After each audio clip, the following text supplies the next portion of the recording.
खबर है कराची से। एयरपोर्ट सिक्योरिटी फोर्स ने पेशावर एयरपोर्ट पर बड़ी कार्रवाई करते हुए करोड़ों रुपए मालियत की गैर मुल्की करेंसी स्मगलिंग की कोशिश नाकाम बना दी है। ASF ने कार्रवाई के दौरान दुबई जाने वाले मुसाफिर से 1,79,000 से जायद सऊदी रियाल, 6,185 UAE दिरहम और 1,546 डॉलर्स कैश बरामद किए हैं। आपको बताएं कि पेशावर एयरपोर्ट पर ASF ने कार्रवाई की है और गैर मुल्की करेंसी को स्मगल करने की एक बड़ी कोशिश को नाकाम बना दिया गया है।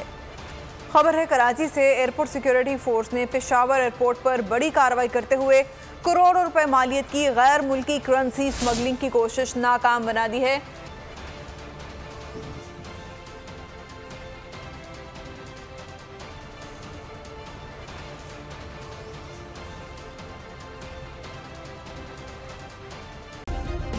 सब्सक्राइब करें और बेल दबाएं ताकि कोई खबर रह न जाए।